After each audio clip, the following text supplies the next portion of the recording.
I memorized Dominic Bellini's drink order the first time he walked into Sapphire Lounge. Old-fashioned. Bourbon neat preference leaning toward Woodford Reserve. Exactly 2 ice cubes shaped perfectly square. Orange peel expressed over the glass but not dropped in. Cherry on a separate pick placed precisely at 2 o'clock. Sounds obsessive written out like that. But when you've tended bar for 3 years, you learn that details matter. Especially when the client tips $40 on a $20 drink, and never once complains about anything. That was 8 months ago. Now it's Thursday, 10 minutes past 10 p.m., and I'm already reaching for the Woodford Reserve before he settles onto his usual stool. Second from the end. Never the corner seat despite it being objectively better for privacy. Always the one that gives him a clear view of the entrance, the kitchen door, and the emergency exit near the bathrooms. Evening, Mr. Bellini. I set the cocktail napkin down with practiced precision. Usual? Please. His voice carries that gravelly quality some men develop around their mid-30s, smooth enough to be pleasant, but textured enough to suggest he's lived through things worth mentioning. Not that he ever mentions them. Our conversations rarely extend beyond drink orders and weather observations. I turn to prepare his old-fashioned, aware that he's watching me work. Not in a creepy way. I've dealt with enough drunk businessmen pawing at my wrist to know the difference. This is something else. Assessment, maybe. Like he's cataloging the way I muddle the sugar cube, the exact angle I twist the orange peel to release the oils. Uncle Marcus says certain people just have that quality, that predatory awareness that comes from always needing to understand their environment. Busy night, Dominic observes when I place his drink down. The ice cubes clink softly against the glass. Thursdays usually are. Everyone celebrating making it through another week. I wipe down the bar in front of him, even though it's already spotless. Keeping my hands busy prevents awkward hovering. He nods, lifts the glass, takes that first measured sip he always takes. Testing. Confirming. Then a barely perceptible exhale that I've learned to interpret as approval. The thing about working at Sapphire Lounge is that you develop a sixth sense about power. Not the loud, obnoxious kind that shows up in rental tuxedos and bottles of champagne they can't actually afford. Real power. The quiet kind that makes other patrons shift their conversations to lower volumes when certain people walk past. The kind where the manager personally escorts someone to their table instead of letting the hostess handle it. Dominic Bellini has that kind of power in spades. I noticed it the 3rd or 4th time he came in. The way Marco, one of our regulars who works in commercial real estate, practically tripped over himself moving to a different section of the bar. How the 2 guys in tailored suits who'd been arguing loudly about sports teams suddenly found their indoor voices when Dominic sat down. Small tells that added up to a larger picture I deliberately chose not to examine too closely. Uncle Marcus hired me 3 years ago when I was desperate enough to take any job that paid in actual money instead of exposure or experience. I just finished my chemistry degree from Boston University, $48,000 in debt with a BA that qualified me for precisely nothing except graduate school I couldn't afford. My resume listed 3 unpaid internships, and a GPA that suggested I'd spent more time studying than networking, which in retrospect was probably my first major career mistake. Marcus took one look at me, asked if I could handle drunks without crying, and put me behind the bar the next shift. Said family helps family, especially when family is drowning. He wasn't wrong about the drowning part. Haley. Marcus appears from the back office, nods at me, then at Dominic with considerably more deference. Mr. Bellini, everything satisfactory? As always, Marcus. You run a good establishment. Dominic's tone is pleasant, almost warm. But there's something underneath it, a layer of meaning I can't quite parse, like they're having a second conversation beneath the surface of the polite words. We do our best. Let me know if you need anything. Marcus retreats, and I catch the briefest moment where his hand touches my shoulder as he passes. A warning?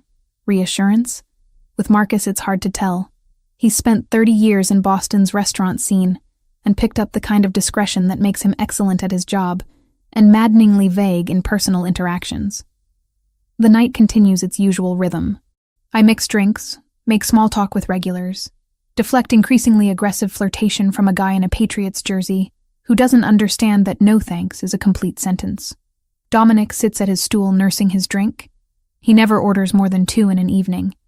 and occasionally checks his phone with the kind of focus that suggests the messages he's reading are considerably more important than sports scores or stock updates. Around 11:30, two men I don't recognize walk in. Both Asian, both wearing dark clothes that read expensive, even from across the room. They scan the space with the same predatory awareness Dominic has. And I watch his posture shift. Not obviously.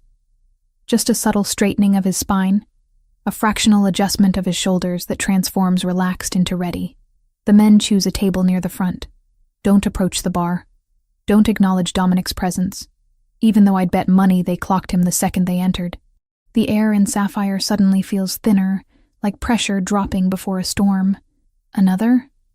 I ask Dominic quietly, even though his glass is still half full. No, thank you.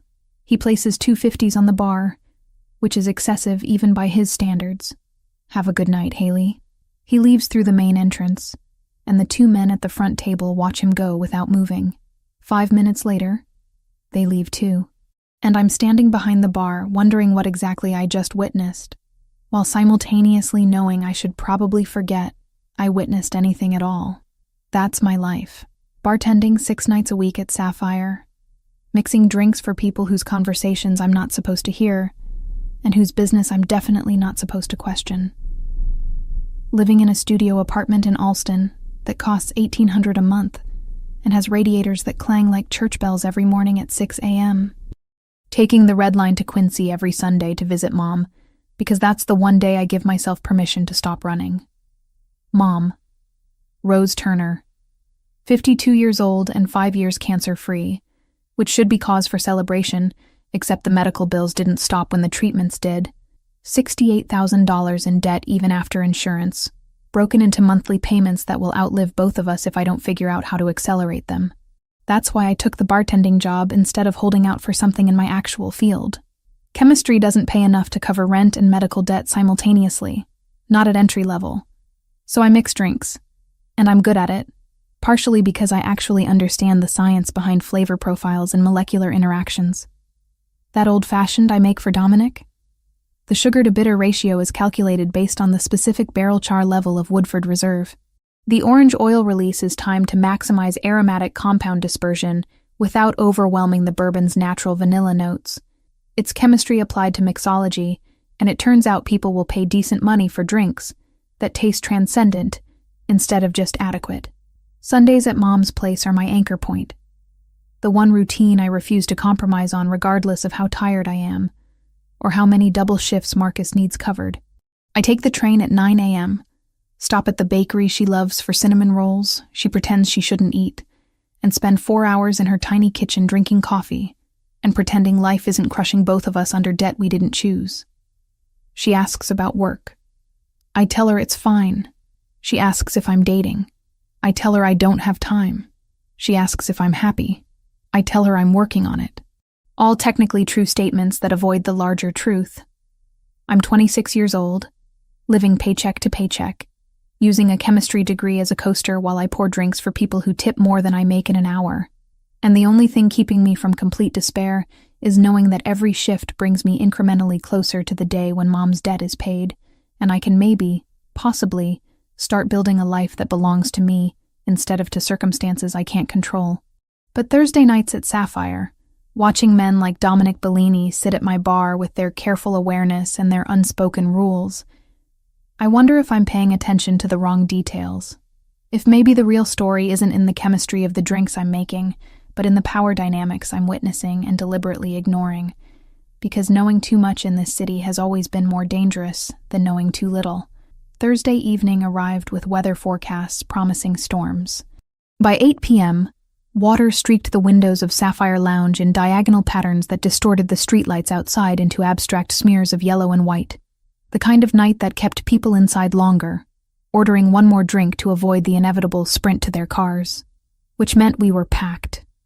Every table occupied, every bar stool taken, the noise level climbing steadily as alcohol loosened inhibitions and raised volumes. I moved through my routine on autopilot. Martini, Manhattan, mojito, repeat, while tracking orders and managing the controlled chaos that came with a full house on a miserable night. 10:47. Dominic Bellini walked through the entrance flanked by two men I recognized from previous visits. Both wore dark suits that probably cost more than my monthly rent. Both moved with that same predatory awareness that seemed to be a job requirement in their world. But tonight something was different.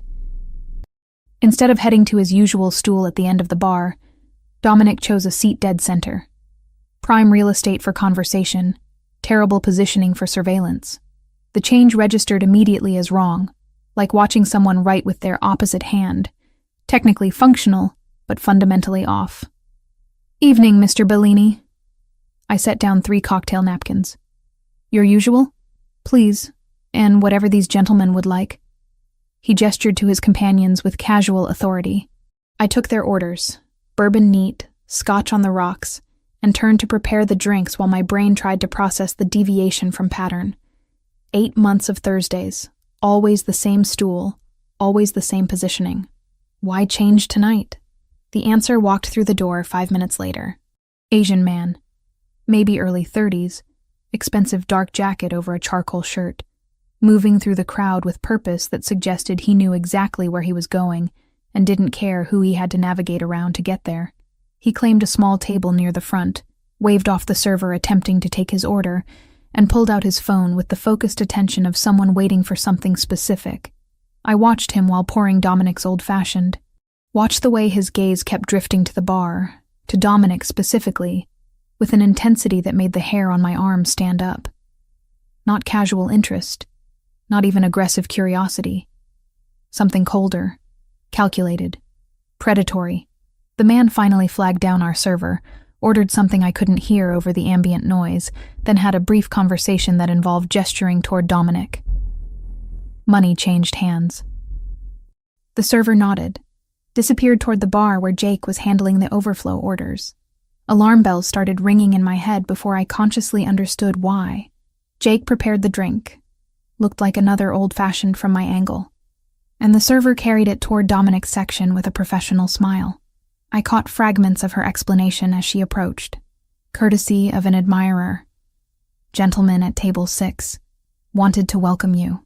Dominic's expression remained neutral, but his posture shifted fractionally. Recognition. Assessment.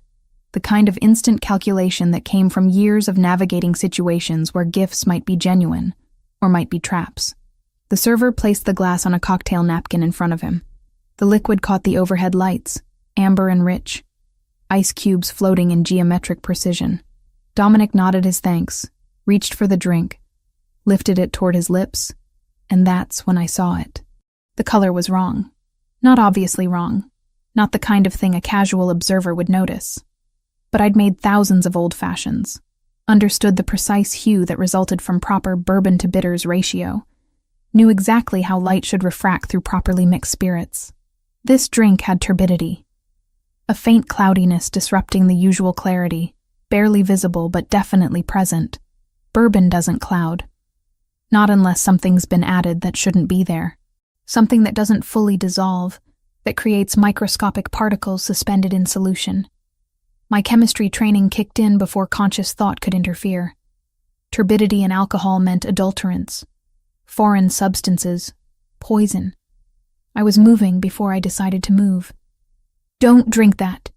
The words tore from my throat loud enough to cut through conversation, loud enough to make heads turn from 3 tables away. My legs carried me around the bar in a stumbling sprint that knocked into a customer's elbow, sent someone's beer sloshing over the rim of their glass. Dominic's hand froze with the drink inches from his mouth. His eyes found mine across the space, sharp and alert and questioning. I reached him, slapped the glass from his grip with enough force that it flew sideways, tumbled through air in slow motion, exploded against the polished wood floor in a burst of liquid and crystalline fragments that scattered across tile like shrapnel.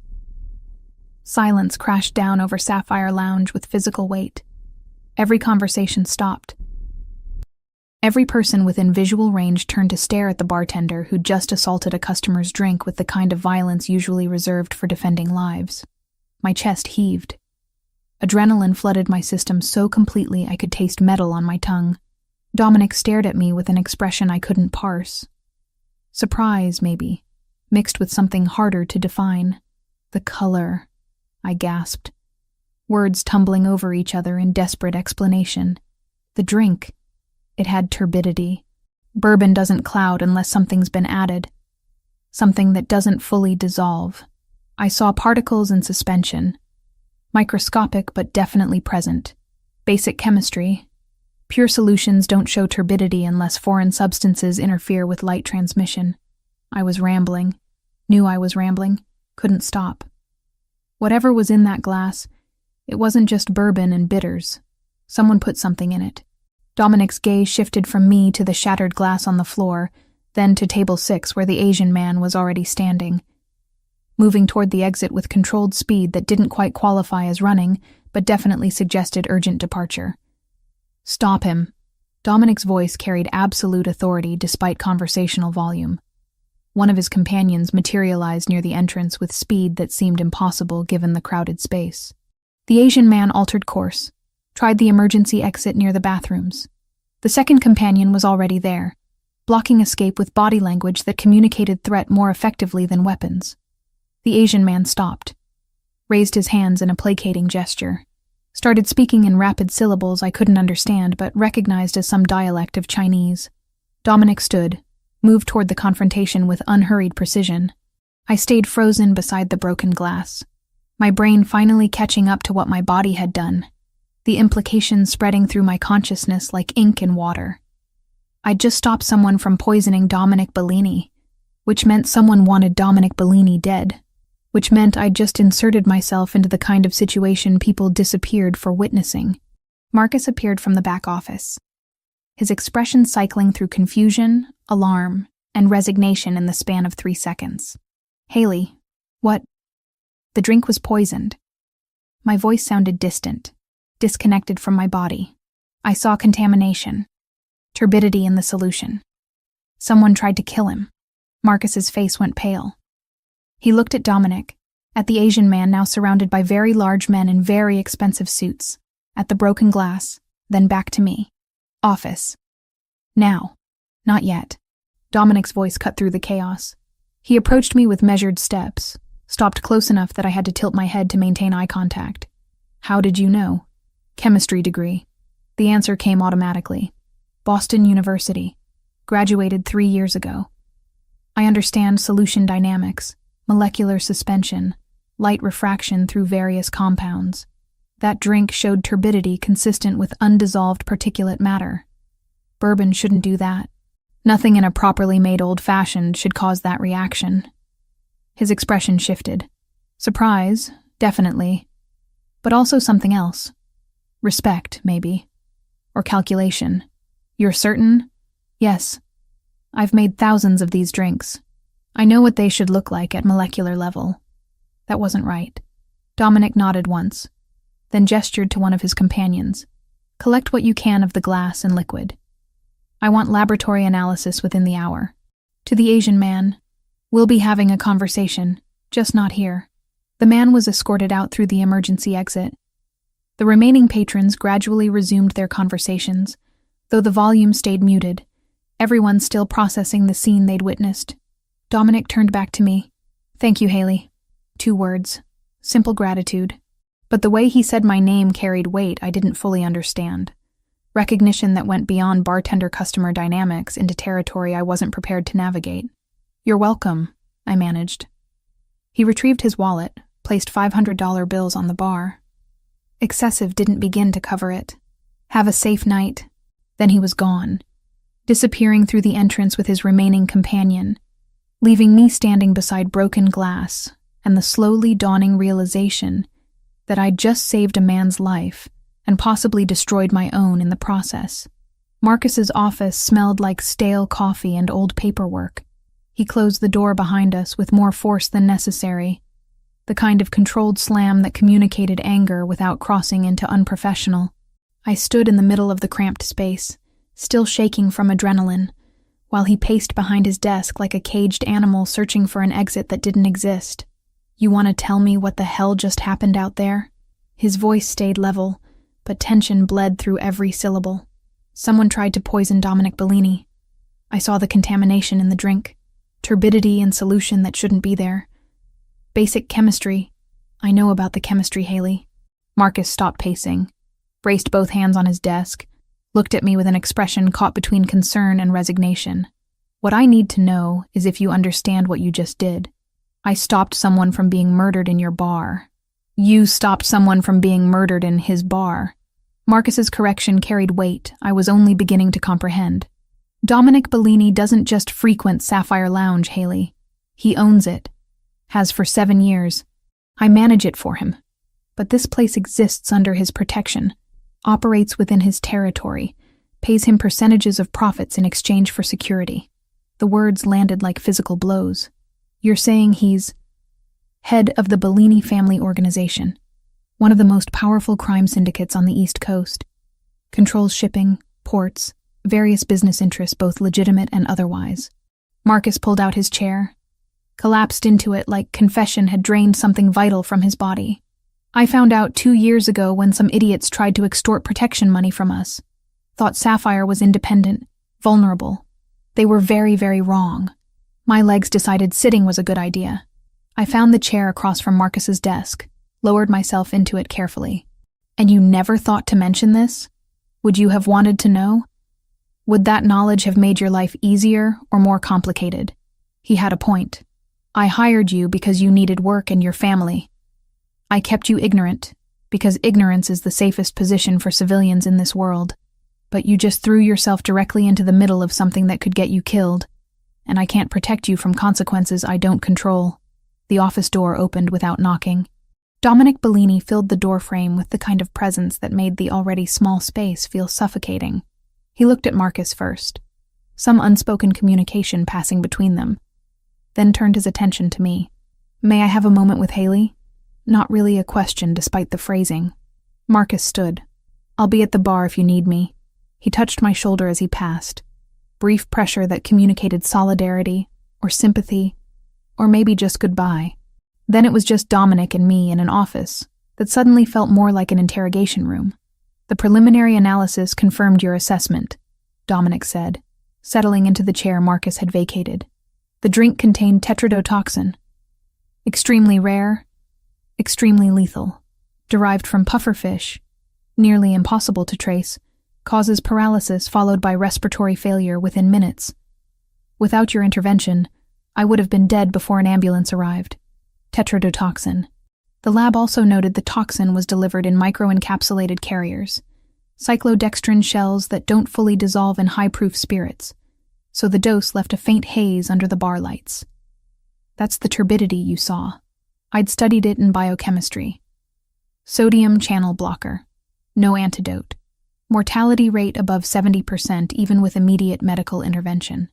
The Yakuza use pufferfish toxin traditionally. You know your poisons. Something that might have been approval flickered across his expression. The man we detained is affiliated with the Yamaguchi branch operating out of Los Angeles. They've been attempting to establish East Coast presence for the past 6 months. Eliminating me would destabilize territory control, create openings they could exploit. So this is about business. This is always about business. Power, territory, money. The same motivations that drive any organization, legal or otherwise. Just with different methods of conflict resolution. Dominic leaned forward slightly, elbows resting on knees, eyes holding mine with uncomfortable intensity. Which brings us to your situation. You witnessed an attempted assassination. More problematically, you prevented it. The Yakuza don't leave witnesses alive, especially witnesses who cost them strategic opportunities. Cold spread through my chest. You're saying they'll come after me. I'm saying they're already looking for you. Finding your identity won't take long. You work here publicly. Marcus's relationship to you is documented through employment records. By tomorrow morning, they'll know your name, address, daily routines, vulnerabilities. He paused. Including your mother and Quincy. The mention of Mom sent ice directly into my veins. My mother has nothing to do with this. Leverage rarely does. They'll use whatever pressure points ensure cooperation or silence. In this case, probably both. Dominic's voice stayed neutral, factual, like he was explaining weather patterns instead of death threats. I've already positioned security outside your apartment and your mother's residence. Discreet surveillance, enough to discourage immediate action but not enough to guarantee safety long term. Why would you do that? Because you saved my life. That creates obligations I take seriously. He pulled a business card from his jacket pocket, set it on the desk between us. This is my private number. If anything seems wrong, if you notice anyone following you, if your instincts tell you danger is present, you call me immediately. Don't hesitate. Don't second guess. Don't try to handle it yourself. I stared at the card. Simple black printing on white stock. No title. Just a name and number. And then what? You protect me forever? I just live under guard because I happen to recognize poison in a drink. Ideally, I resolve the Yakuza problem before it escalates further. They've violated territorial agreements, committed acts of aggression that cannot go unanswered. I'll handle it through channels they understand. The way he said handle suggested methods I probably didn't want detailed. In the meantime, yes, you accept protection, because the alternative is hoping men with no regard for civilian casualties choose mercy. The logic was sound, even if everything about the situation felt surreal. I need to call my mother. I'd recommend that. Tonight. She should know to be cautious even if you can't explain everything. Dominic stood, adjusted his jacket with practiced precision. Marcus will give you the rest of the night off. Go home. Lock your doors. Keep your phone charged. I'll be in touch tomorrow with updates. He was gone before I could formulate responses to the 100 questions crowding my mind. Marcus appeared minutes later, handed me my jacket and purse without comment. Take tomorrow off, too. I'll cover your shifts. Marcus, this isn't negotiable, Haley. Whatever's about to happen, you need to be somewhere safe while it unfolds. And you need to trust that Dominic Bellini, for all his moral complications, keeps his word when he offers protection. The drive back to my Alston apartment happened in a fog. Autopilot navigation while my brain tried processing revelations that didn't fit into any framework I'd constructed for understanding my life. I'd been working in a bar owned by organized crime, serving drinks to a man who controlled territory through violence and intimidation, living in willful ignorance that now felt less like protection and more like complicity. My studio apartment had never felt more vulnerable. Ground floor, windows facing the street, lock on the door that probably wouldn't survive determined force. I checked every room anyway, all 2 of them plus the bathroom, before settling on my bed with my phone clutched in both hands. 9:47 p.m. Late, but not too late. Mom stayed up until 11 most nights, reading or watching those crime procedurals she found oddly comforting. She answered on the second ring. Haley, everything okay? Yeah. No. I mean, I'm fine, but I need to tell you something and I need you not to panic. Great start. Really reassuring. You're scaring me. I know. I'm sorry. Something happened at work tonight. Nothing involving me directly, but there might be some complications. For safety reasons, there are going to be some men keeping an eye on your house for the next few days. They won't bother you. They're just there to make sure nobody bothers you. Silence stretched long enough that I checked the screen to confirm we hadn't been disconnected. Then, men watching my house. Haley, what kind of trouble are you in? Not trouble exactly. More like I was in the wrong place at the wrong time and saw something I shouldn't have. The people who own the bar where I work are handling it, but they want to make sure I'm safe. And you're safe. As a precaution. The people who own the bar. Mom's voice shifted into that tone she'd used when I was 16, and came home past curfew with explanations that didn't quite add up. Are these people dangerous, Haley? They're complicated, but they're not a threat to us. If anything, they're preventing other people from being threats. Technically true, if misleading by omission. Another long silence. I want you to come stay with me. Tonight. I can't. I need to stay in Boston for work, but I'll call you every day. Morning and evening. I promise. And if anything feels wrong, if you see anyone suspicious, you call me immediately and then you call the police. This is insane. I know. I'm sorry. I wish I could explain better, but I don't fully understand it myself yet. Just, please trust me that I'm being careful, and the people watching your house are there to help. We talked for another 20 minutes, Mom cycling through worry and anger and resignation, before eventually accepting that I wasn't going to provide more details than I already had. By the time we hung up, My hands were cramping from gripping the phone too hard and my jaw ached from clenching teeth. I lay in bed staring at my ceiling, listening to street noises filter through inadequate windows, wondering how my life had shifted so completely in the span of 4 hours. This morning, I'd been a bartender with chemistry degree paying off medical debt through tips and minimum wage.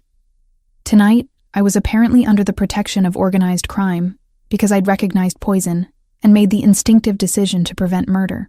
Somewhere outside, men I'd never met watched my building. Across town, other men watched Mom's house in Quincy.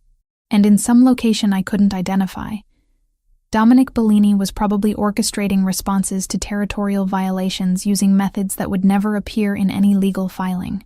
I'd saved a life tonight. That should have felt uncomplicated. Heroic even. Instead, it felt like I'd stepped through a door that locked behind me, into a room with no clear exits and rules I didn't understand. All I could do now was trust that the man whose life I'd saved would honor his word about keeping me alive long enough to regret my good deed, or not regret it. That remained to be determined. Carlo Ricci became my shadow on Friday morning. It was late November. Boston felt like steel and salt. I noticed him immediately. Tall, broad-shouldered, maybe late 30s, wearing dark jeans and a leather jacket that probably concealed more than just protection from Boston's November chill. He positioned himself across the street from my building at 7 a.m., leaning against a lamppost with the casual posture of someone who'd done this 1,000 times. I should have been terrified. Instead, I felt oddly reassured. Visible security meant Dominic was serious about protection. It also meant the threat was real enough to require it. The routine established itself quickly. Carlo followed me to the corner store, to the coffee shop, maintained 20 feet of distance that suggested professional surveillance rather than amateur stalking. By Friday evening, I'd stopped checking over my shoulder constantly. By Saturday morning, I nodded acknowledgement when our paths crossed at the entrance to my building. He nodded back, first hint of human interaction breaking through operational protocol. Sunday, I broke pattern. Took the red line to Quincy for my weekly visit with Mom, Carlo trailing 2 cars behind on the train. Mom noticed him through her kitchen window, standing near the park across from her house, with phone in hand like he belonged there. That one of your watchers? She set down her coffee mug, with enough force to make liquid slosh over the rim. His name's Carlo. He's been following me for 3 days. Very professional about it. I tried for light, conversational. Failed spectacularly. This is insane, Haley. I know, but it won't be forever. Just until things settle. I had no idea if that was true. How are you feeling? Any problems with the house? We spent the next hour pretending normalcy, while both of us watched Carlo through windows, tracking his position like he was weather we couldn't control, but desperately needed to predict. When I left, Mom hugged me longer than usual, the kind of embrace that communicated worry words couldn't adequately express. Monday, Dominic appeared at my apartment building around noon. I was heading out for groceries when his black SUV pulled to the curb, passenger window rolling down with mechanical precision. Get in. I'll drive you. Not a request. Carlo materialized beside the vehicle, opened the back door for me with practiced efficiency. I climbed in, suddenly hyper-aware that this was the first time I'd been in an enclosed space with Dominic Bellini, outside of professional contexts. The interior smelled like expensive leather, and something woodsy. Cologne, maybe. Subtle enough to be pleasant, rather than overwhelming. Dominic drove with the same controlled precision he applied to everything else, navigating Boston traffic with familiarity that suggested these streets were as known to him as the back of his own hand. How are you holding up? He asked it casually, like we were discussing weather rather than my adjustment to living under armed guard. Fine. Adjusting. Your guy Carlo is very good at his job. He'd better be. I've trusted him with my life more times than I can count. Brief pause. How's your mother? Terrified, pretending she's not. Standard Turner family coping mechanism. I watch storefronts blur past my window. She keeps asking questions I can't answer because I don't know the answers myself. Ask them. I'll answer what I can. So I did. How long does this last? The security, the watching, the living like I'm in witness protection without actually being in witness protection? Until I've resolved the territorial dispute with the Yakuza. Could be weeks, could be months. Depends on how quickly they accept that crossing into my territory has consequences they're unwilling to pay. He glanced at me through the rearview mirror. I'm working on expediting the process. The way he said expediting suggested methods I definitely didn't want detailed. And what happens after? I just go back to normal? Pretend this never happened? You go back to whatever version of normal you choose, with the understanding that you've seen things most civilians don't see, know things most civilians don't know. That knowledge doesn't disappear. He turned onto my street, parked in a loading zone with the kind of confidence that suggested parking tickets were irrelevant concerns. But yes, eventually this ends and you reclaim your life. We sat in silence for a moment. Then I asked the question that had been circling my mind since Thursday night. That scar on your chin. How'd you get it? His hand moved unconsciously to touch the vertical line bisecting his jawline. Bicycle accident when I was 7. Thought I could jump a curb at full speed. Learned physics doesn't care about confidence. Almost smiled. My father said it taught me valuable lessons about consequences and gravity. Your father ran the organization before you? For 30 years. Until someone decided territory disputes required permanent solutions. No emotion in his voice. Just flat statement of fact. I was 27 when I inherited responsibilities I wasn't prepared for. Learned fast because the alternative was losing everything he'd built. The vulnerability surprised me. This wasn't the controlled crime boss from Thursday night or the calculated protector from subsequent conversations. This was someone who'd been thrust into power through violence and adapted because survival demanded it. You were married? I already knew this from his earlier mention. But something about the enclosed space made personal questions feel less intrusive. Anna? Met her at a charity function. Married 6 months later. She died 3 years ago in a car accident on Route 93. Drunk driver crossed the median during evening rush hour. His jaw tightened fractionally. She wanted normal life. House in the suburbs, kids, distance from family business. I kept promising soon, after this deal, after that consolidation. Always soon. Never now. I'm sorry. So am I. He shifted to look at me directly. Why chemistry? You clearly have the aptitude for it, but you're tending bar instead of working in labs. What happened? Debt happened. Mom's medical bills, my student loans, the reality that entry-level chemistry positions don't pay enough to cover both rent and monthly payments exceeding $1,000. So I took the job that paid immediately and told myself it was temporary. I shrugged. 3 years later, temporary has become permanent. What would you do with chemistry if debt wasn't a factor? Nobody had asked me that in years. The question hit harder than it should have. Research, probably. Molecular synthesis, pharmaceutical applications. Something that mattered beyond making drinks taste good. I paused. Not that there's anything wrong with mixology. I just wanted more. Wanting more isn't a character flaw, Haley. It's human. The conversation shifted after that, becoming easier somehow. He asked about my degree program. I asked about his whiskey distillation hobby. He explained the science of barrel aging. I corrected his understanding of chemical reactions during fermentation. The exchange felt natural, like we were just two people discussing shared interests rather than crime boss and bartender navigating impossible circumstances. Tuesday, Dominic showed up at my apartment again. Wednesday, he took me to lunch at a place that definitely didn't take reservations from anyone else. By Wednesday evening, the awareness between us had shifted from professional to something more complicated. I noticed details I shouldn't notice. The way his hands moved when explaining concepts, precise and deliberate. How his voice dropped fractionally when he was being genuine versus when he was maintaining public persona. The exact shade of his eyes, not quite brown, not quite amber. Something in between that changed with lighting. He noticed things about me too. Caught the way I bit my lower lip when processing information. How I organized drinks ingredients by molecular weight without conscious thought. That I always checked exit routes before settling into any space. Habit learned from watching him do the same thing. The tension built through proximity. His hand brushing mine when passing documents explaining territorial boundaries. Standing close enough in crowds that I could feel his body heat. Conversations that lasted longer than necessary. finding excuses to maintain connection. But I fought it. Reminded myself daily that Dominic Bellini represented everything I'd spent my life avoiding. Violence, crime, moral ambiguity that couldn't be reconciled with the black and white ethics I'd always assumed guided my decisions. Thursday night, the 4th day of Carlo's protection, I walked to the corner bodega at 9 p.m. for milk I didn't actually need. Just wanted air, movement, brief illusion of normalcy. Carlo trailed behind as usual, maintaining his professional 20-foot distance.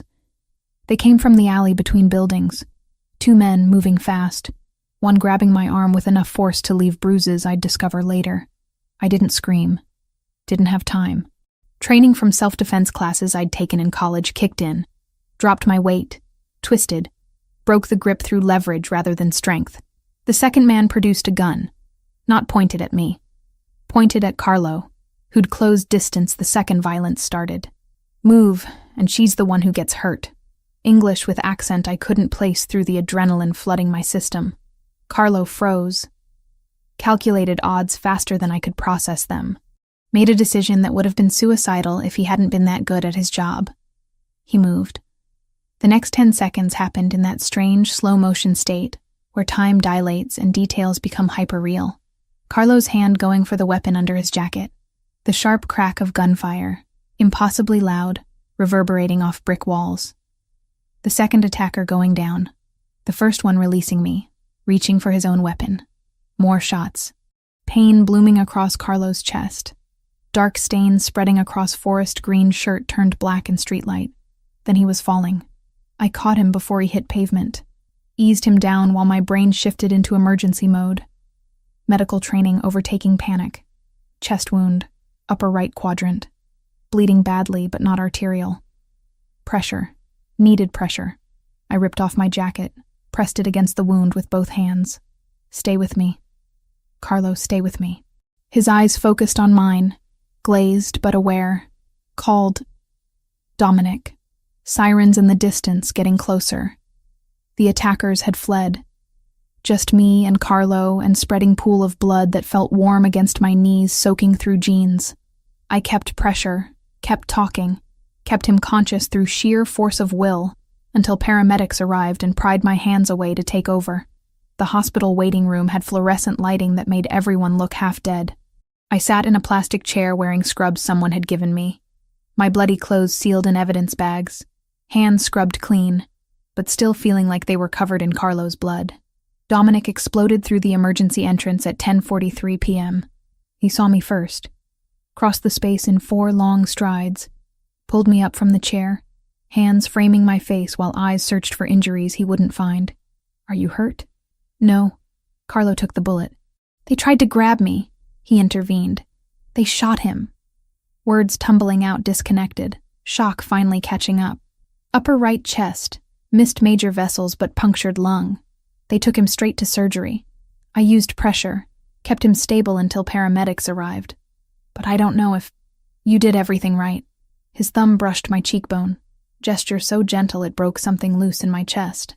You're safe. That's what matters. Carlo has a daughter. He told me. 8 years old. Plays soccer. I was crying now. Didn't remember starting. He almost died protecting me from a threat that only exists because I recognized poison in a drink. He chose this job knowing the risks. That doesn't minimize what happened, but it means this isn't your fault. Dominic pulled me against his chest, arms wrapping around me with surprising tenderness. You're coming home with me. Not a discussion. You're not safe in Alston. And I need you somewhere I can guarantee protection. I should have argued. Should have insisted on independence, normalcy, maintaining boundaries between his world and mine. Instead, I nodded against his shoulder and let him lead me out of the hospital toward a life I didn't understand, but couldn't seem to escape. 3 weeks inside Dominic's Brookline mansion taught me that luxury doesn't eliminate anxiety. It just upholsters it in expensive fabrics and serves it with better wine. The estate sprawled across 2 acres of prime real estate, surrounded by walls that looked decorative, but definitely weren't. Security cameras monitored every approach. Guards rotated shifts with military precision. The house itself was all hardwood floors and crown molding. the kind of place where even the guest bathroom had better fixtures than my entire Alston apartment. Dominic gave me the entire west wing. Bedroom, private bathroom, sitting area with windows overlooking gardens currently dormant for winter. He respected boundaries I hadn't even needed to articulate. Never entering without knocking, never pressuring proximity beyond what I initiated, which somehow made the proximity harder to resist. Carlo recovered in a medical suite on the first floor. Dominic had converted what was probably meant to be a library into a fully equipped recovery room, complete with hospital bed, monitoring equipment, and a nurse who checked vitals every 4 hours. The bullet had punctured his right lung, missed his heart by 3 inches, required surgery that lasted 6 hours, and would need at least 6 weeks of careful healing before he could return to active duty. I visited him daily, partly from guilt, mostly from genuine concern for the man who'd taken a bullet protecting me from consequences I still didn't fully understand. Friday of the 3rd week, I found him sitting up in bed. Color finally returned to his face. His daughter's soccer photos covered the bedside table. Blonde girl with gap-toothed grin wearing jersey number 7. Her name's Sophia, he said, catching me looking. She's 8. Plays midfielder for her elementary school team. Has a mean right foot and absolutely no fear on the field. She's beautiful. I settled into the chair beside his bed. Does she know what happened? That Daddy got hurt at work and needs to rest for a while. Her mother, my ex-wife, knows more, but we agreed to keep details age-appropriate. He shifted carefully, wincing at the movement. I want to thank you. For the first aid, for staying calm, for probably saving my life before the paramedics arrived. You took the bullet protecting me. That seems like it balances the scales. Not how it works. You didn't ask for this situation. I chose this job knowing the risks. He paused. Dominic's a good man, despite what he does for a living. He'll keep you safe. Trust that even when trusting him feels impossible. The words stayed with me long after I left Carlo's room. Sundays became ritual adapted for circumstances. I couldn't visit Mom in person. Security risks remained too high, but video calls maintained connection across the distance. Every Sunday at 10 a.m., I'd settle into the sitting area with my laptop, and Mom would answer from her kitchen in Quincy. You look tired, she observed during the 3rd week's call. I'm fine, just adjusting. Not technically a lie. Adjusting to living in a mansion with criminals. Her tone carried the sharp edge she reserved for situations where politeness had been exhausted. Adjusting to not being able to leave. It's temporary, Mom. I promise. Your promises don't control other people's violence, Haley. She softened slightly. I'm just worried. This isn't the life I wanted for you. It's not the life I wanted either. But it's the life I have right now. And I'm making the best of it. I shifted the laptop to show her the view from my windows. Look, I have access to gardens. Security everywhere. 3 meals a day I don't have to cook. It could be worse. It could also be better. It should be better. She wasn't wrong. But explaining that simple right and wrong had become complicated in ways I was still processing, felt beyond my current emotional capacity. The distillery occupied the entire basement. Dominic had converted what was probably meant to be wine storage into a functional whiskey production facility. Copper stills, aging barrels, temperature-controlled environments, equipment that suggested serious investment in the hobby. I discovered it by accident Tuesday of the 2nd week, following stairs I'd assumed led to laundry. Instead, I found Dominic monitoring fermentation tanks with the focused attention he applied to everything. Chemistry lab? I asked from the doorway. He turned, surprise flickering across his expression before settling into something that might have been pleasure. Whiskey distillery. Started it 5 years ago as stress relief. Turns out chemical processes are remarkably meditative when they're not related to business. I moved closer, examining the setup with professional interest. You understand you're basically doing organic chemistry, right? Fermentation, distillation, oxidation reactions during barrel aging. All of it applies principles I studied for 4 years. Then maybe you can tell me why this batch tastes off. He poured a sample into a glass, handed it to me. Should be ready, but something's not right. I swirled, sniffed, tasted, let the liquid coat my tongue while analyzing flavor compounds. You're getting sulfur notes. Probably from stressed yeast during fermentation. Temperature spike, maybe? Or contamination in the mash? His eyebrows rose. You can taste that? I can identify molecular signatures. Sulfur compounds are distinctive. I set down the glass. You need to control your fermentation temperature more precisely. Even a few degrees variance can stress the yeast, produce off flavors that persist through distillation. Show me. So I did. Spent 3 hours that night explaining biochemistry of fermentation, optimal temperature ranges for different yeast strains, how copper in the still helped remove volatile sulfur compounds through chemical bonding. Dominic absorbed information like he'd been waiting years for someone to explain the science behind his art. It became routine. After dinner, we'd descend to the distillery. I'd teach chemistry. He'd share traditional distilling techniques passed down through his family. We'd experiment with grain combinations, barrel char levels, aging processes.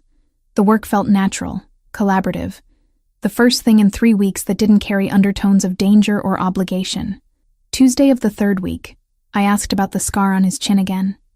This time he answered with more detail. I was 7. Thought I was invincible. Decided to jump a curb on my bike at full speed. Physics disagreed violently. He touched the vertical line reflexively. Needed 12 stitches.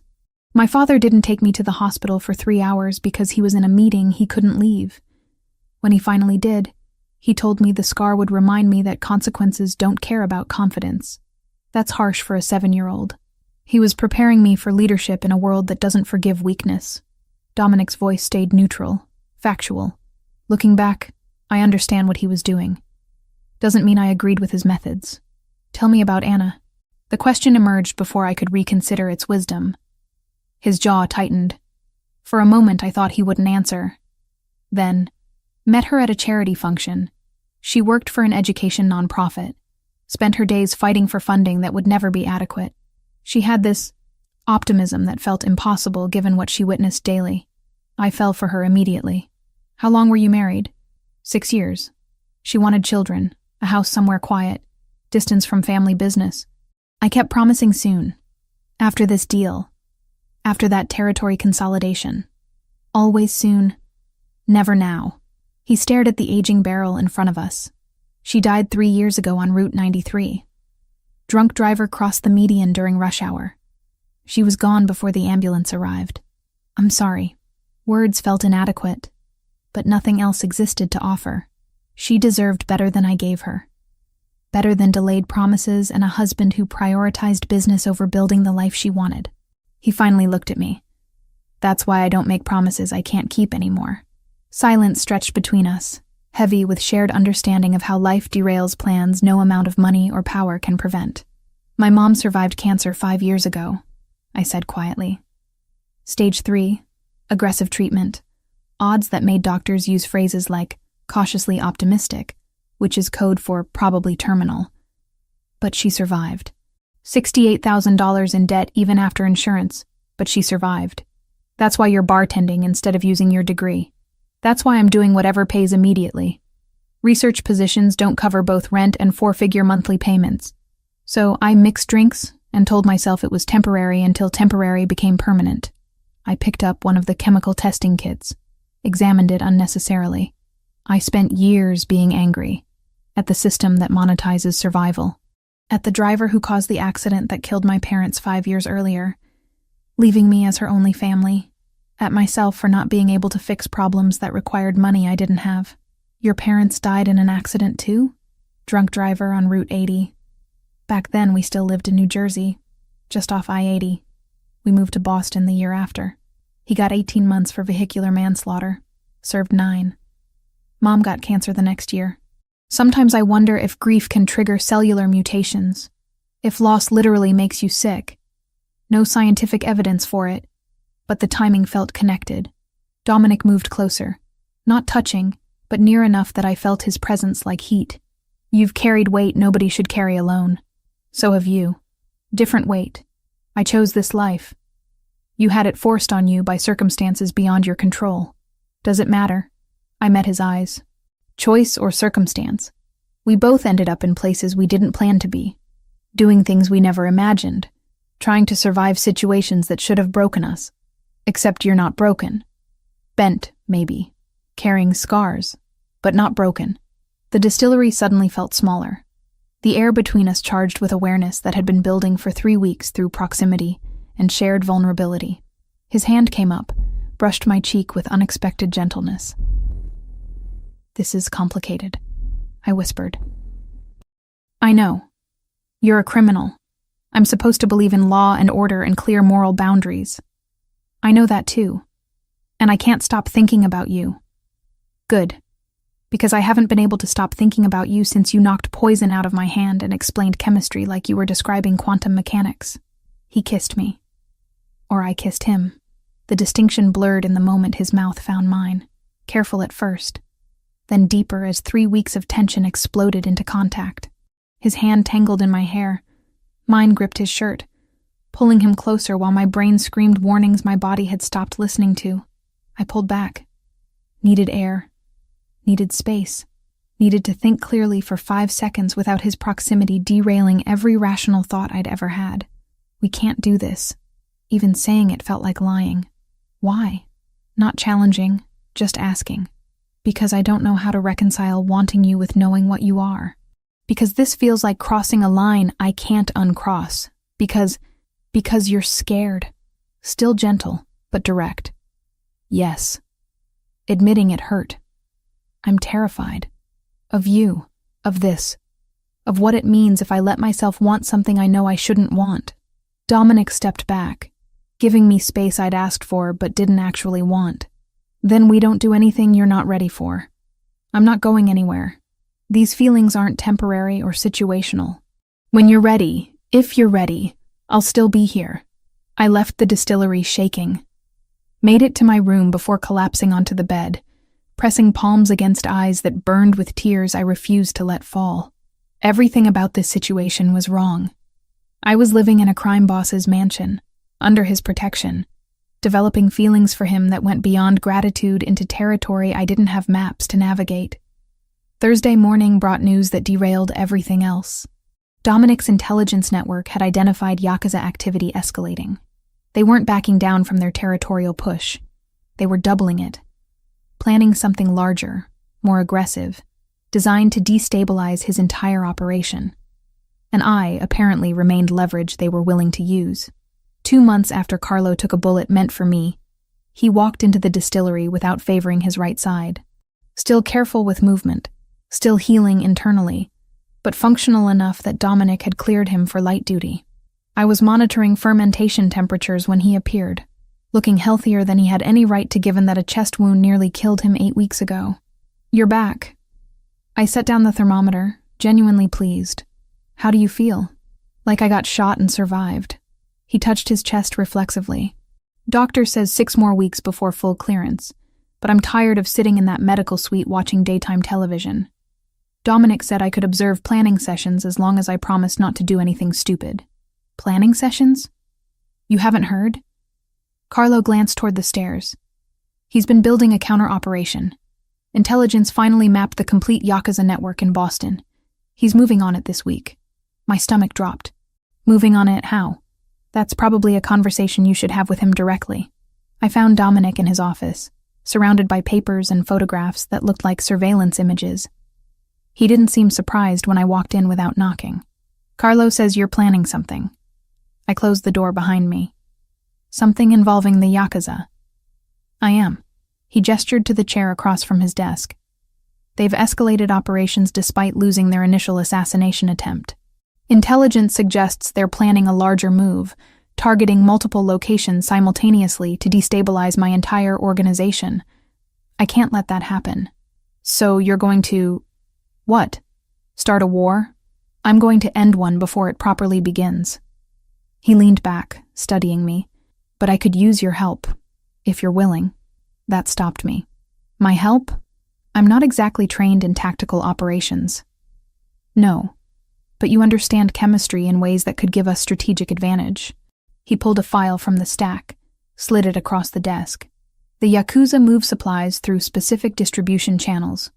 If we could mark those supplies with something traceable, we could map their entire network without direct confrontation. Track movements, identify key players, build comprehensive intelligence." I opened the file, scanned the contents. supply chain documentation, shipping manifests, warehouse locations. You want me to create a chemical marker. Can you do it? How long would it take? 2 weeks to develop and test. Maybe 3 if I run into complications. I looked up from the file. But Dominic, this feels like crossing a line I've been very carefully not crossing. What line is that? Active participation instead of passive observation. If I help you build this, I'm not just protected by you anymore. I'm working with you. That makes me complicit in ways that, I struggled for the right words, in ways that change who I am fundamentally. He stood, moved around the desk, leaned against the edge so we were eye level.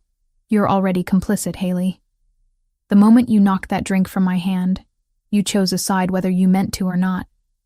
This just makes that choice conscious instead of accidental. You're saying I might as well embrace it. I'm saying you get to decide what kind of participant you want to be. Victim hiding in my house waiting for threats to disappear?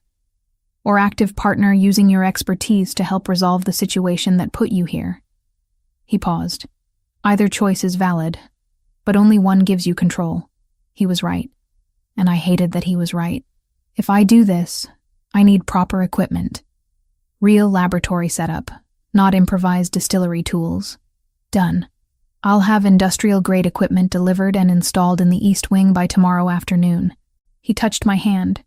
Brief contact that somehow felt more intimate than anything we'd done in the distillery weeks ago. Thank you. The equipment arrived as promised.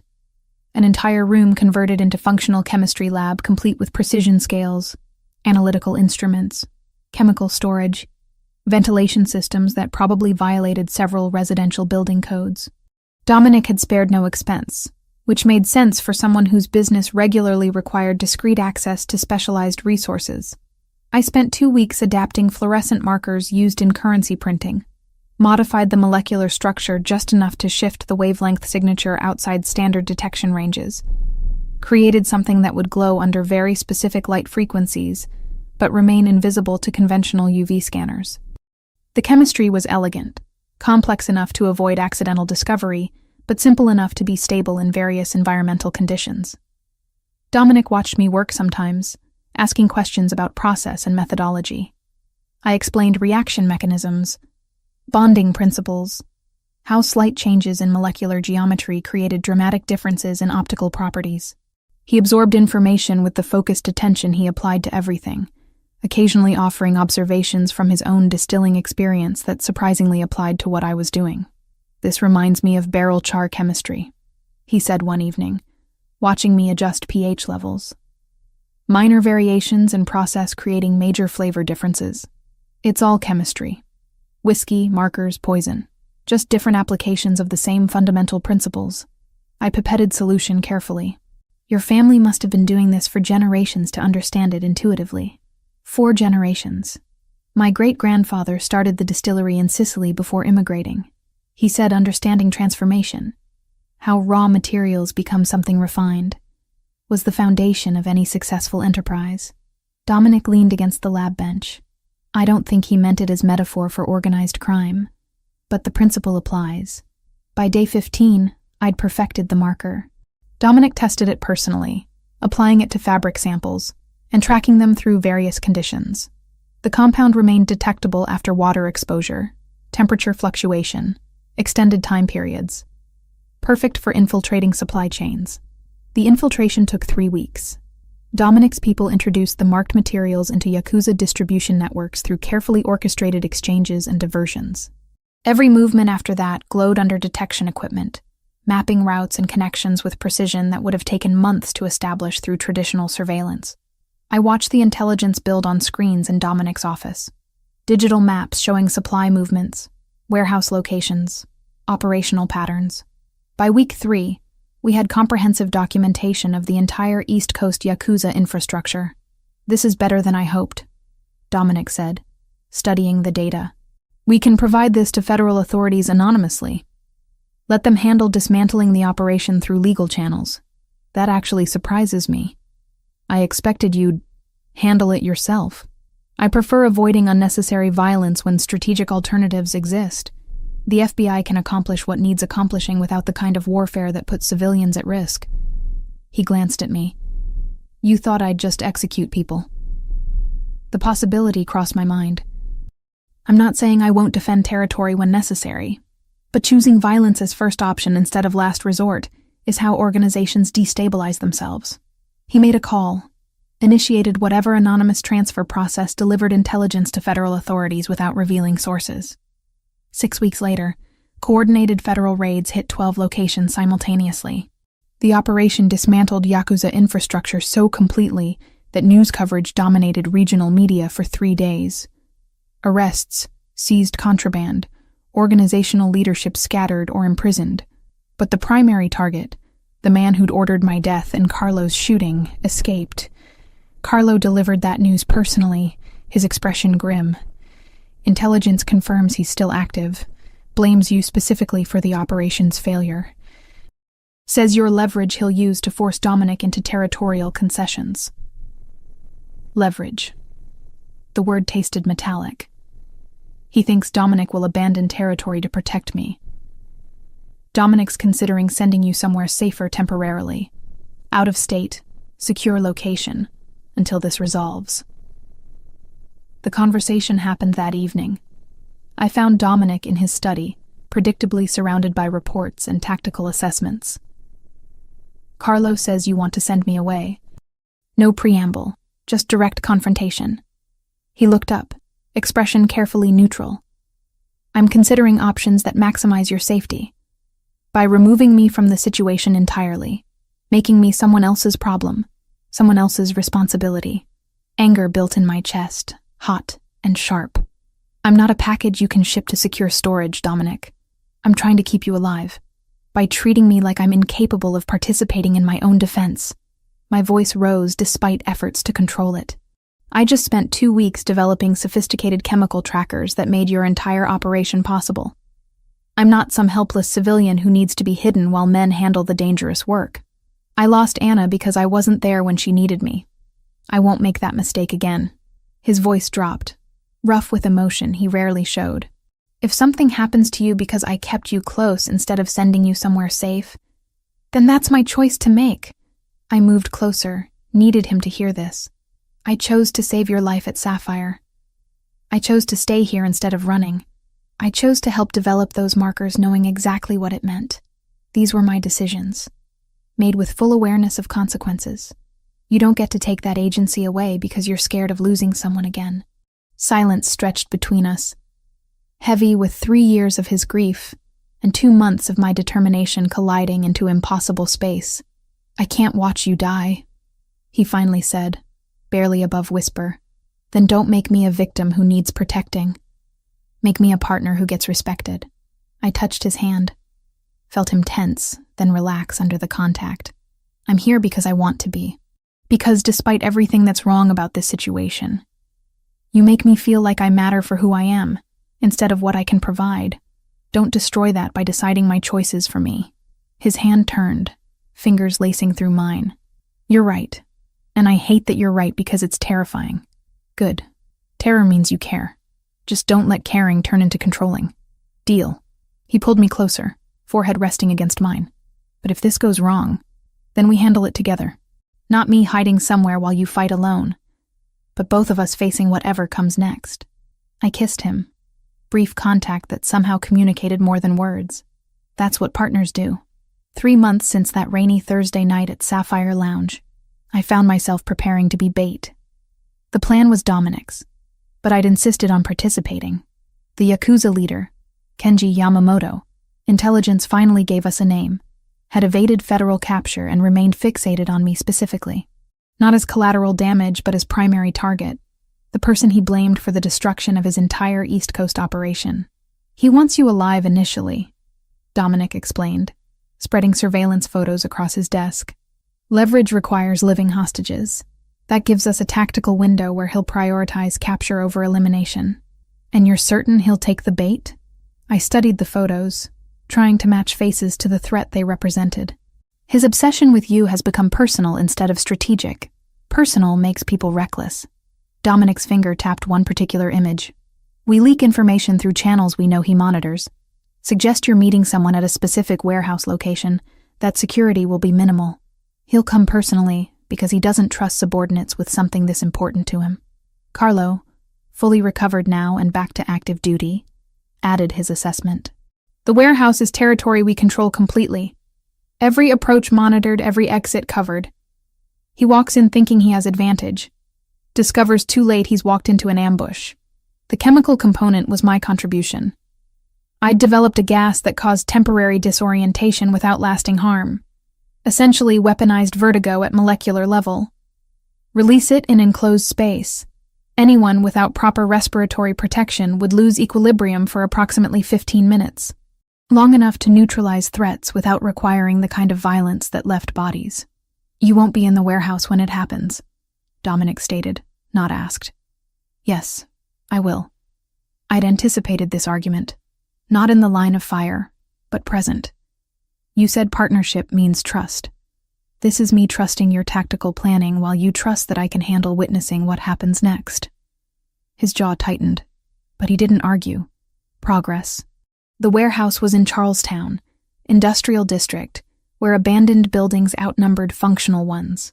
Dominic's people had been using it as storage for legitimate shipping overflow, which made its availability plausible. I arrived 2 hours before the scheduled meeting, positioned in a secure observation room on the second floor with clear view of the main floor below. Carlo stayed with me, armed and alert. You change your mind at any point, we extract you immediately.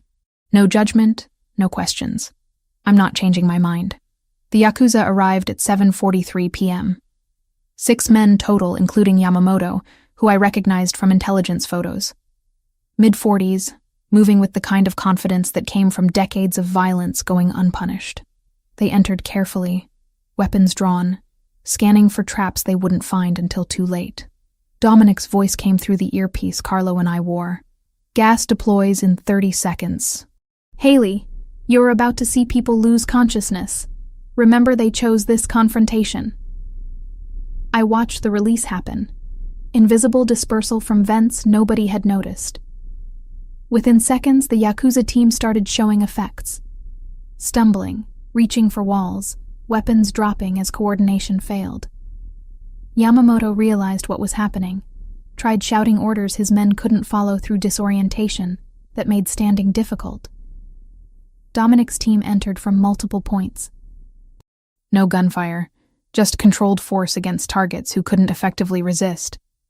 They secured weapons, restrained the incapacitated men with professional efficiency. The entire operation took less than 3 minutes. Except Yamamoto. He'd positioned himself near me somehow. Either luck or tactical awareness I hadn't credited him with. Must have tracked which direction I was watching from. Used the chaos to close distance. He burst through the observation room door before Carlo could fully react.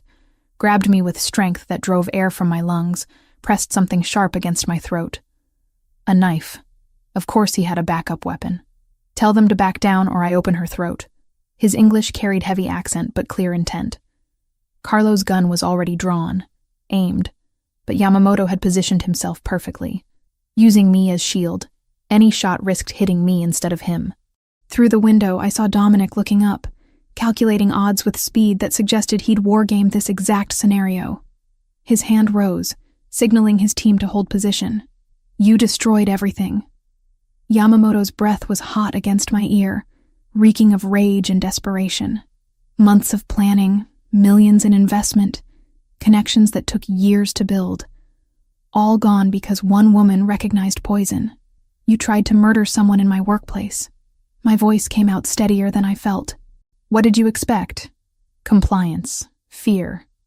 The reactions normal people have to organized crime. The knife pressed harder, stinging. Not chemistry lessons and federal raids. I remembered what Dominic had taught me during those first weeks in his mansion. Basic self-defense. Not because he expected me to fight, but because agency required capability. Weight distribution, leverage points, how to exploit an attacker's expectations of victim behavior. I dropped suddenly, full dead weight, breaking his grip through surprise rather than strength. Twisted as I fell, using momentum to create distance. Carlo fired, single shot, precisely placed. Yamamoto went down. Not dead.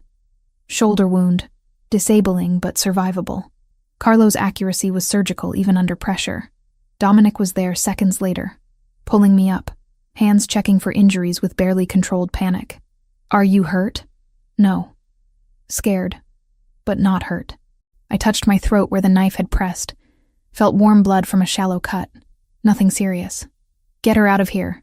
Dominic's order was directed at Carlo, but I stopped him. "No, I stay until this is finished." That was the deal. Yamamoto was conscious, clutching his shoulder, being restrained by two of Dominic's men. Dominic approached him with calm that was somehow more frightening than anger would have been. "You violated territory agreements, attempted assassination, targeted civilians." Dominic's voice stayed level, factual. "You understand what happens now. You kill me. Very predictable." Yamamoto spat blood. Big, tough Italian, defending his territory. "No, I turn you over to federal authorities with evidence that makes prosecution unavoidable. You spend the rest of your life in prison, contemplating what happens when business becomes personal." Dominic pulled out his phone, made a call. "Yes, I have information regarding the Yamamoto case. Charlestown Warehouse District. Bring multiple units." He was calling the FBI, not executing, not disposing of the body in some dock, but actually involving law enforcement. I hadn't expected that. 30 minutes later, federal agents swarmed the warehouse. Dominic's people had vanished, leaving only the incapacitated Yakuza and enough evidence to support charges that would keep them imprisoned for decades. I watched from a distance as Yamamoto was loaded into a vehicle, still shouting threats nobody was listening to anymore. Dominic found me after, when the warehouse had emptied, and we stood in the parking lot under sodium lights that turned everything orange and surreal. "You could have run," he said quietly. "When Yamamoto grabbed you, Carlo would have covered your escape. I could have. I chose not to." I leaned against his car, exhaustion finally catching up. I'm done running from consequences of choices I'd make again anyway. He kissed me then, fierce and desperate, like he was confirming I was real and alive and choosing to stay despite everything I'd just witnessed. We drove back to Brookline in silence. I spent the next 3 days alone in my room, processing what I'd seen and done and become, watching men lose consciousness from gas I'd developed, witnessing Dominic's calm as he orchestrated violence with surgical precision, having a knife to my throat, choosing to fight instead of freeze. The sounds, the fear, the aftermath. On the 3rd day, I found Dominic in the distillery. He didn't seem surprised. "I'm not leaving," I told him. "I'm not running, not having regrets, not pretending this was temporary. I know, but I need you to understand something. I'm not doing this to become your wife in the traditional sense. I'm not going to be the woman who stays home while you handle business. I want to use my chemistry, develop things that matter, build something that belongs to me. I wouldn't want you any other way." He set down the glass he'd been cleaning. "You're the least traditional person I've ever met, Haley. That's why this works. Even knowing I'll probably challenge you constantly, question decisions, argue strategy, refuse to accept because I said so as valid reasoning, especially knowing that." He pulled me close, forehead resting against mine. "Partnership isn't about agreement. It's about respect, even during disagreement." I kissed him. Let 3 days of processing transform into acceptance that my life would never be simple, but could still be chosen. This was who I was now. Bartender with chemistry degree who'd saved a crime boss's life and fallen in love with him despite every rational reason not to. Complicated, morally ambiguous, impossible to explain to anyone outside this world. But mine. Completely. Consciously mine. 6 months compressed into moments that felt both fast and infinite. The first week after Yamamoto's arrest, I returned to Sapphire Lounge. Not full-time. 2 nights weekly, Thursday and Friday, when the place filled with people celebrating survival of another work week. Security remained but became invisible. The kind of protection that existed in shadows without announcing itself. Marcus didn't ask questions when I walked back behind the bar. Just handed me a clean apron and said, "Good to have you back." His resignation had edges of relief, like he'd been holding breath for 3 months, and finally remembered how to exhale. We didn't discuss Dominic, or where I lived now, or what I'd witnessed during my absence. Some conversations happened better through silence. The second month brought the conversation I'd been avoiding. Dominic found me in the distillery late one evening, holding financial documents I recognized immediately. Mom's medical debt, itemized down to the last dollar of the $68,000 she'd been paying off in monthly increments that would have lasted another decade. I want to pay this. Direct, no preamble. Not as charity or obligation. As investment in our future. Your mother shouldn't carry this weight, and neither should you. I wanted to refuse. Had reflexive pride screaming that accepting would make me dependent, kept, somehow less than equal. But looking at those numbers, remembering every month Mom chose between medication and groceries, every time I'd worked double shifts to send extra payments, the refusal died in my throat. This feels wrong. Even saying it sounded hollow. Wrong would be watching you sacrifice everything to repay debt that resulted from surviving cancer. Wrong would be having resources to help and choosing not to use them because of pride. He set the papers on the lab bench between us. I'm not asking permission, Haley. I'm telling you this is happening. You get to decide whether we do it as partners or as me acting unilaterally while you're angry about it. I cried for over an hour. Ugly crying. The kind that comes from 3 years of pressure releasing all at once. Relief and guilt tangled together until I couldn't separate them. Dominic held me through it, didn't try to fix or explain, just provided solid presence while I fell apart. The debt disappeared the next week. Mom called me immediately, voice shaking. Haley, what did you do? I fell in love with someone who had resources I didn't. He used them. That's what happened. Simplest truth I could offer. This man you're with is complicated and morally ambiguous and absolutely serious about building a life with me. And I'm serious about building one with him. First time I'd said it out loud to anyone. I know this isn't what you imagined for me, but it's what I'm choosing. Long silence. Then, I want to meet him. Properly. Not through windows or video calls. If he's going to be part of your life, I need to know who he is. 3rd month, I brought Dominic to Quincy. Mom's house looked smaller than I remembered. Her kitchen table where we sat feeling cramped with 3 people instead of 2. She studied him with the same intensity she'd used when I brought home school projects, looking for flaws in construction or logic. You run an organization. Statement, not question. I do. Legitimate businesses primarily, with history that's less legitimate. I won't insult you by pretending otherwise. Dominic's honesty surprised me. Your daughter saved my life. Then chose to stay in my world despite having every reason to leave. I'm trying to deserve that choice. By paying her mother's debts. By removing obstacles that prevented her from building the life she deserves. The debts were obstacles. He paused. I love her, Mrs. Turner. That doesn't excuse what I am or what I do, but it means I'll spend the rest of my life trying to be worthy of what she's given me. Mom looked at me. Really looked. Searching for something I couldn't name. Whatever she found must have satisfied because she nodded once. You hurt her, mister. Bellini, and no amount of power will protect you from me. We clear? Completely clear. 4th month found rhythm in the distillery work. Dominic had been transitioning family operations toward legitimate businesses for years. This just accelerated the timeline. I developed chemical processes for whiskey production that increased quality while reducing costs. Real chemistry, meaningful work, building something that existed in daylight instead of shadows. 5th month, we stopped talking about the relationship as temporary or complicated and started planning like it was permanent, where we'd live long-term, whether children were something we wanted, how to balance his responsibilities with my need for autonomy.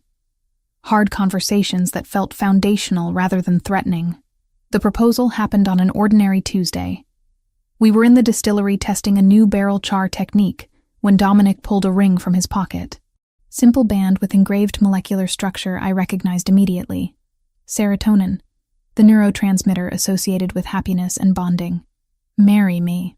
Not a question, but not a command either. Statement of intention, invitation to agree. I laughed and cried simultaneously, took the ring, slid it onto my finger where it fit perfectly, because of course he'd gotten my size right. Yes. Obviously, yes. The wedding was small by any standard, massive by our need for privacy. Mom attended, healthier than she'd been in years. wearing forest green dress she'd bought specifically for the occasion. Marcus walked me down the makeshift aisle Dominic's people had constructed in the mansion's garden, his hand trembling slightly against mine. "You sure about this?" he whispered. "More sure than anything I've ever done." "Then I'm happy for you, kid. Really happy." Carlo stood as Dominic's best man, completely recovered from the bullet wound that nearly killed him. His daughter Sophia in the front row wearing her soccer uniform, because apparently that's what 8-year-olds wore to weddings when given the choice. The Bellini family filled remaining seats. Men and women who'd accepted me not as Dominic's trophy, but as someone who'd proven herself through actions that mattered in their world. The ceremony was brief. We'd written our own vows, stripped of traditional language about obeying or honoring, focused instead on partnership and conscious choice. When the officiant pronounced us married, Dominic kissed me like we weren't surrounded by witnesses. Like this moment had rewritten every future we'd separately imagined into something new and shared. Reception happened in the mansion. Dinner for 30 people who mattered. Marcus gave a toast about family choosing each other. Mom cried through hers about watching me become someone she recognized and didn't recognize simultaneously. Carlo talked about owing his life to both of us. How sometimes the best families were built through circumstance rather than blood. That evening, I stood in the distillery with my husband. The words still felt strange. Surrounded by copper stills and aging barrels and chemistry equipment that represented everything I'd built here. Dominic came up behind me, arms wrapping around my waist, chin resting on my shoulder. "What are you thinking?" he asked. That I should have known recognizing poison would lead here. That chemistry has always been about understanding reactions and transformations. That somehow, impossibly, this is exactly where I was supposed to end up. "You regret any of it?" "Not 1 second. Even the terrifying parts. Especially those, actually. Because they taught me I was stronger than I knew." I turned in his arms. "We should expand the distillery operation. Hire people who need second chances the way I needed one. Build something that proves legitimate success is possible for people everyone else has written off. I love the way your brain works." He kissed me softly. "Let's build that. Let's build everything." We stayed in the distillery until past midnight, planning and dreaming and mapping futures that balanced his world with mine into something neither of us could have created alone. Life would never be simple. His past didn't disappear because we'd chosen each other. My chemistry degree didn't erase the fact that I'd developed chemical weapons. But simplicity had never been the goal. Authenticity was. Partnership was. Choosing consciously, instead of drifting passively through circumstances we pretended to control. I'd started this journey as a bartender with chemistry degree, working to pay off debts I couldn't escape. Ended it as a woman who'd recognized poison and saved a life, and fallen in love with someone who made impossible things feel inevitable. The transformation wasn't complete, probably never would be, but it was mine, completely, consciously, impossibly mine.